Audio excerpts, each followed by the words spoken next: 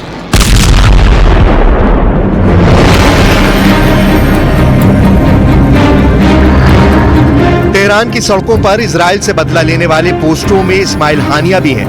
कासिम सुलेमानी की भी तस्वीर है। और ईरान के सुप्रीम लीडर का ये पोस्टर देखिए, जो एक बैलिस्टिक मिसाइल के साइज का लगाया गया है। यानी इजराइल को बैलिस्टिक चैलेंज के साथ ईरान बता रहा है कि वो किसका बदला लेना चाहता है। पहला बदला गाजा का है, जहां 41,000 से ज्यादा लोग मारे जा चुके हैं। दूसरा बदला यमन का है, जो अमेरिका और ब्रिटेन के साथ अब इजराइल के टारगेट पर है। तीसरा बदला लेबनान का है, जहां इजराइल ने अपना घोषित युद्ध शुरू कर दिया है। चौथा बदला इस्माइल हानिया का है, जिसकी हत्या इजरायली खुफिया एजेंसी ने तेहरान में की थी। और पांचवा बदला ईरान अपने जनरल कासिम सुलेमानी के मर्डर का लेना चाहता है, जिन्हें अमेरिका ने 2020 में बगदाद में ड्रोन अटैक करके मार डाला था।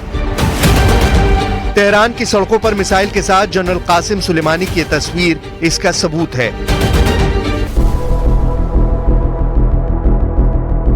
ईरान ने नेतन्याहू को घेरने के लिए ऐसे हथियार इजराइल के दुश्मनों को सप्लाई किए हुए हैं, जिनमें न सिर्फ लेबनान का हिजबुल्ला है, बल्कि यमन का मिलिशिया हूती भी ईरान की मिसाइलों से इजराइल को डराता रहा है। हालांकि हाल ही में यमन ने जिस मिसाइल से तल अवीव के करीब हमला किया था, उसका दावा है कि वो उसने खुद बनाई है।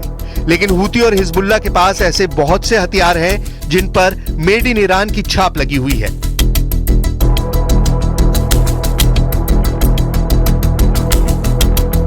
ईरान ने इस बार परेड में 23 बैलिस्टिक मिसाइल दिखाई हैं। इनमें 2 खैबर शिकन बैलिस्टिक मिसाइल, 2 फतेह missile, 4 Haj Qasem missile, 2 Qadr H missile, 2 Emad missile, 3 Khorramshahr missile, 4 Sejjil missile और 4 जिहाद मिसाइलों का प्रदर्शन किया गया। ये मिसाइल दिखाकर ईरान अब इजराइल में पोस्टर वाला खौफ भरना चाहता है। पोस्टर में इजरायली सैनिकों के डरे हुए चेहरे नेतन्याहू तक भी पहुंचे होंगे, इसमें कोई शक नहीं। पोस्टर में फारसी और हिब्रू दोनों भाषाओं में लिखा है कि बदला जरूर लिया जाएगा और इस युद्ध को ईरान खत्म करेगा। ये ईरान की तरफ से बड़े हमले का सरप्राइज माना जा रहा है। इसमें कोई शक नहीं कि ईरान की मिसाइल टेक्नोलॉजी से अमेरिका घबराया हुआ है। यही वजह है कि अमेरिका, जर्मनी, ब्रिटेन और फ्रांस, नेटो के इन 4 देशों ने ईरान पर नए प्रतिबंध लगाए हैं। उनका आरोप है कि ईरान ऐसी मिसाइलें अब पुतिन को सप्लाई कर रहा है। हालांकि ईरान और रूस दोनों ने इससे इंकार किया है।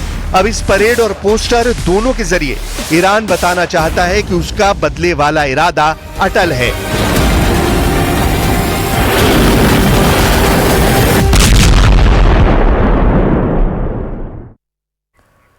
जब जेलेंस्की संयुक्त राष्ट्र में भाषण दे रहे थे, तभी पुतिन ने यूक्रेन के सबसे खतरनाक मोर्चे पर 22 मिसाइलों से हमला कर दिया।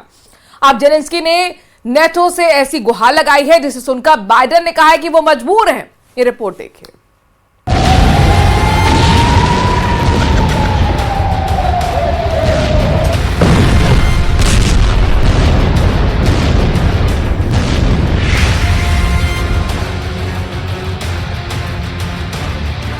War can't be calmed by talks. Action is needed. Putin के खिलाफ जेलेंस्की के सुपर 11 रूस को फोड़ेंगे 3 एटमी पावर।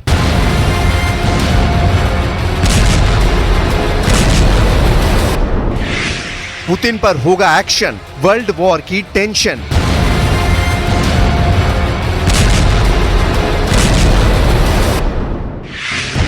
यूक्रेन रूस से अकेले युद्ध में जूझ रहा है। 943 दिन से चल रहे युद्ध में अब तक यूक्रेन डटा हुआ है, लेकिन अकेले ये जंग अब यूक्रेन पर बहुत भारी पड़ रही है।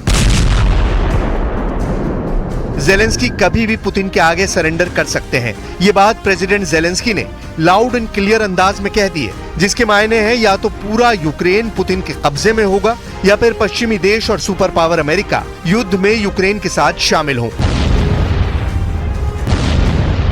यूएन में पुतिन आर्मी को पीटने का प्लान बना है। जेलेंस्की पुतिन को हराने का road map president Joe Biden से शेयर कर रहे हैं। उनके इस प्लान पर कई पश्चिमी देशों ने भरोसा भी जताया है। संयुक्त राष्ट्र के मंच पर जो चल रहा है, उससे बढ़ के पुतिन ने यूक्रेन में कोहराम मचा दिया है।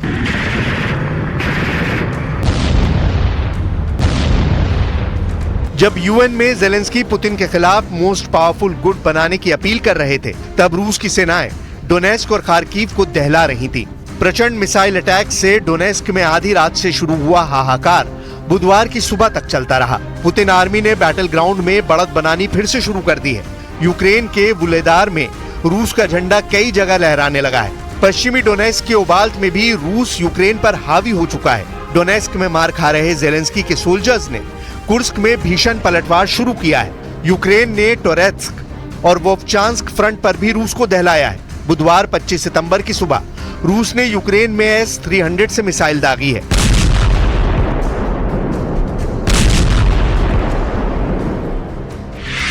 एंटी एयरक्राफ्ट सिस्टम S-300 से रूस ने खार्किव और ओडेसा में धमाके किए हैं। पुतिन आर्मी ने ओडेसा में 4 X-59x69 गाइडेड एविएशन मिसाइलें भी दागी हैं। रूस के फाइटर ड्रोन स्ट्राइक को नाकाम करते हुए यूक्रेन ने 28 ड्रोन मार गिराए हैं। ज़ापोरिजिया में रूस की गोलाबारी में यूक्रेन के एक नागरिक की मौत हो गई और 7 से ज्यादा लोग जख्मी हैं। ज़ापोरिजिया अटैक के बाद की ये भयानक तस्वीरें हैं, जहां पूरी इमारत को रूस ने एयर स्ट्राइक में जमींदोज कर दिया। हवाई हमले के बाद भीषण गोलाबारी हुई, जिससे पूरा इलाका थर्राता रहा। गोलीबारी रोकने के बाद यहां राहत बचाव शुरू हुआ, जहां मलबे से दबे एक आदमी का शव अब तक निकाला जा सका है। रूसी रक्षा मंत्रालय ने हमले का ये वीडियो जारी कर जेलेंस्की की बयानबाजी का जवाब भी दिया है। रूस की एयर स्ट्राइक के वीडियो में दावा किया गया है कि 100 मोर्चे पर यूक्रेन आर्मी की जमकर पिटाई की गई है। यूक्रेन में घुसकर हमला कर रहा रूस अपने इलाके कुर्स्क पर भी कब्जा करने के करीब है, जहां रूस की सेना यूक्रेन के तोपखाने, बख्तरबंद गाड़ियों और हथियार डिपो को लगातार निशाना बना रही है। रूस के हमले कितने हाहाकारी और अचूक हैं, उसे भी देखिए। रूस एयर स्ट्राइक में जंगलों में छिपे यूक्रेन के रॉकेट लॉन्चर व्हीकल को एक बार में तहस नहस कर दे रहा है। एयर बैटल में यूक्रेन के जंगी जेट भी मिसाइल अटैक से रूसी सेना धुआं धुआं कर दे रही है। मतलब ये कि यूक्रेन युद्ध में पस्त होने ही वाला है। जेलेंस्की यही बात संयुक्त राष्ट्र सुरक्षा परिषद में दबी जुबान से महाशक्तियों को समझाने में जुटे हैं। साथ में जेलेंस्की प्रेसिडेंट बाइडेन को वो विक्ट्री प्लान भी पेश करेंगे, जिसे अब तक सीक्रेट रखा गया है। जेलेंस्की का वॉर विक्ट्री प्लान क्या हो सकता है, इस पर क्रेमलिन में भी कयास लगाए जा रहे हैं। रूसी मीडिया में तरह तरह के दावे भी किए जा रहे हैं। इसे आपको बताएं उससे पहले जेलेंस्की का क्रोध देखिए। पुतिन के खिलाफ वो किस तरह की मोर्चेबंदी करने की अपील कर रहे हैं, उसे समझिए। Putin has broken so many international norms and rules that he won't stop on his own. Russia can only be forced into peace. And that is exactly what's needed, forcing Russia into peace as the sole aggressor in this war, the sole violator of the UN Charter. Our Ukrainian right to self-defense must prevail. Our cooperation with nations of the world who value life as we do, our territorial integrity, our sovereignty, the independence of our country. President Zelensky अपनी लाचारगी बार बार बयां कर रहे हैं। America और पश्चिमी देशों को साफ साफ कह रहे हैं कि सिर्फ हथियारों की मदद से वो पुतिन से पार नहीं पा सकते हैं। यूक्रेन के सभी हथियारों की काट रूस के पास है। हाल ही में युद्ध में यूक्रेन ने बड़ी संख्या में वैम्पायर ड्रोन को उतारा है, जिसकी मदद से रोबोट डॉग से हमले का प्लान भी कामयाब नहीं हो पा रहा है। जेलेंस्की की सेना ने फ्रंट लाइन पर वैम्पायर ड्रोन की मदद से रोबोट डॉग्स को घातक बनाने का प्लान बनाया है, जिसमें वैम्पायर ड्रोन फ्रंट लाइन पर रोबोट डॉग स्क्वाड को सटीक हमला अंजाम देने में मदद पहुंचाने के मिशन में लगे हैं। रोबोट डॉग्स जमीन पर सीक्रेट ढंग से काम करने वाला घातक हथियार है। वैम्पायर ड्रोन मुश्किल इलाकों में आसानी से दुश्मन के ठिकाने की पड़ताल भी करता है। कैमरों और साइलेंट ऑपरेशन से लैस vampire drone real time data telecast करता है। हालांकि वैम्पायर ड्रोन से हमलावर रोबोट डॉग्स की डिलीवरी का फायदा भी यूक्रेन को नहीं मिल रहा है। युद्ध में जेलेंस्की के हथियार कारगर साबित नहीं हो रहे हैं। बैटल ग्राउंड में 2.5 साल से जंग लड़ रहे यूक्रेन के जवानों का हौसला भी जवाब देने लगा है। ऐसे में जेलेंस्की ने अब सुपर पावर से सीधे युद्ध में दखल देने की डिमांड की है। जेलेंस्की ने जो विक्ट्री प्लान बनाया है, उसकी पहली और सबसे जरूरी शर्त रूस के खिलाफ सभी महाशक्तियों को युद्ध में उतरने की मजबूरी को समझाया गया है। पश्चिमी मीडिया में दावा किया जा रहा है कि जेलेंस्की हर हाल में 3 देशों को पुतिन के खिलाफ मोर्चा खोलने के लिए प्रेशर बना रहे हैं। ये तीनों ही देश परमाणु हथियारों से लैस हैं। जेलेंस्की जोर दे रहे हैं कि नेटो के 32 न सही कम से कम 3 देश तो युद्ध में उतरे, जिसमें पहला देश सुपर पावर अमेरिका हो, जिसके पास 5044 एटम बम का गोदाम है। दूसरी महाशक्ति जिससे जेलेंस्की युद्ध में सीधी मदद चाह रहे हैं वो है ब्रिटेन, जिसके पास 225 एटम बम की पावर है। तीसरा देश जिसे जेलेंस्की रूस के खिलाफ जीतने वाला मानते हैं वो है फ्रांस, जिसके एटम बमों की गिनती 290 है। 3 देशों की एटमी पावर का बैकअप मिलने के साथ यूक्रेन को इन महाशक्तियों के सभी हथियारों के इस्तेमाल की छूट भी मिलने की शर्त है। प्रेसिडेंट जेलेंस्की लंबे वक्त से लॉन्ग रेंज मिसाइलों के धमाकों की मंजूरी मांग रहे हैं। यूक्रेन ने रूस में लॉन्ग रेंज मिसाइल से धमाके शुरू किए तो युद्ध का रुख पूरी तरह बदल जाएगा। पुतिन ने लंबी दूरी की मिसाइल धमाके का जवाब एटम बम से देने का ऐलान कर रखा है, इसलिए जेलेंस्की भी न्यूक्लियर पावर का बैकअप चाहते हैं। जेलेंस्की की डिमांड पूरी करना कितना डेंजरस है, इसका हिसाब अभी अमेरिका में लगाया जा रहा है।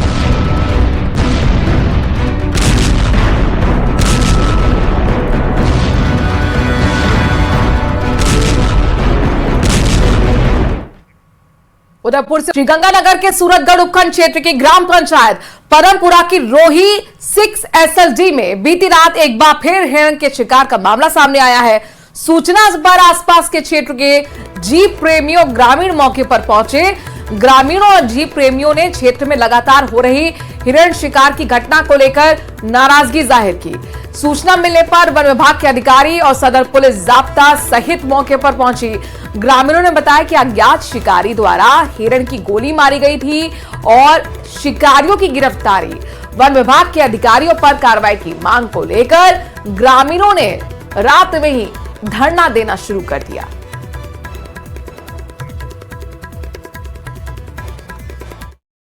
अचानक हिरण के मृत उस शरीर को चक कर उठाकर अपने हाथों से भागने लगे। देखने में लग रहा था कि वो किसी नशे के अंदर है। हमारे वन्यजीव प्रेमी जितने भी थे उन्होंने वो हिरण का शव है वो छुड़वाया उनसे और ये कहा कि आप इस प्रकार से कानून हाथ में मत लीजिए। हम यहाँ पर बैठे हैं, जब इतने सारे सैकड़ों वन्यजीव प्रेमी यहाँ पर बैठे हैं तो आपके रात रात में क्या हो जाएगा। लेकिन वो नहीं माने और उसके बाद में यहाँ से निकल गए। बोले मैं फिर कार्रवाई नहीं करूँगा, आप जानो आपका काम जाने। बच्चों की तरह रूस कर यहाँ से वो निकल गए। साहब से निवेदन किया कि सर ये बात ये कह रहे हैं कि शव है वो आप है ना यहीं इसका पोस्टमार्टम कराएंगे। तो सर ने बोला कि नहीं ऐसा नहीं है, सुबह फिर वो वही बात हो जाएगी पहले वाली। तो आप ऐसे करो, शव को उठा लो और अपने रेंज में ले आओ और उसके बाद में उसका सुबह पोस्टमार्टम करवा देना और जो भी लोग देखना चाहे वो वहाँ जाए चाहे। तो मैंने फिर मेरे स्टाफ को कहा भी चलो अपने इसको बॉडी को उठाते हैं। तो मैं उठाने लगा तो अरिबेनीवाल व अन्य जो व्यक्ति जिनको मैं नाम से नहीं जानता वो मेरे साथ में हाथापाई की। उपराष्ट्रपति जगदीप धनखड़ ने कहा है कि सुनियोजित तरीके से धर्मांतरण किया जा रहा है और ये हमारे मूल्यों और संवैधानिक सिद्धांतों के विपरीत है। और राष्ट्रपति ने जयपुर में आयोजित हिंदू आध्यात्मिक और सेवा मेला 2024 के उद्घाटन भाषण में कहा कि शुगर कोटेड फिलॉसफी बेची जा रही है और समाज के कमजोर वर्गों को निशाना बनाया जा रहा है। साथ ही उन्होंने कहा कि यह सुनियोजित साजिश के तहत किया जा रहा है।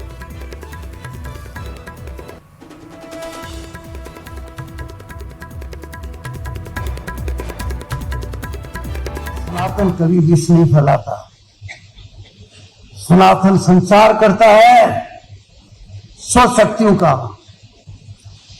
एक और संकेत दिया गया और वो बहुत खतरनाक संकेत है। वो देश की राजनीति को भी बदलाव करने वाला है। नीतिगत तरीके से हो रहा है, संस्थागत तरीके से हो रहा है, सुनियोजित षड्यंत्र के तहत हो रहा है और वो है धर्म परिवर्तन। और इस वक्त की बड़ी खबर, महत्वपूर्ण खबर युवाओं से जुड़ी हुई है। दरअसल आज से राजस्थान CET परीक्षा का आयोजन शुरू हो चुका है। प्रदेश में 2 दिन तक 4 पारियों में एग्जाम होगा। जयपुर में करीब 2 लाख अभ्यर्थी परीक्षा दे रहे हैं। प्रदेश में 4 चरणों में 13 लाख से ज्यादा परीक्षार्थियों ने रजिस्टर्ड अपने आप को किया है। लगातार भारी भीड़ उमड़ रही है बसों के अंदर, पब्लिक ट्रांसपोर्ट के अंदर, क्योंकि कोशिश ये है कि समय पर परीक्षा केंद्र पर पहुंचा जाए। तस्वीरें आपको दिखा रहे हैं। आज और कल 2 दिन आपको बता दें कि 4 पारियों में एग्जाम का आयोजन है। सीईटी परीक्षा राजस्थान की आज से शुरू हो चुकी है। 2 लाख अभ्यर्थी परीक्षा जयपुर के अंदर ही दे रहे हैं। प्रदेश में 4 चरणों में करीब 13 लाख से ज्यादा परीक्षार्थी रजिस्टर्ड हैं।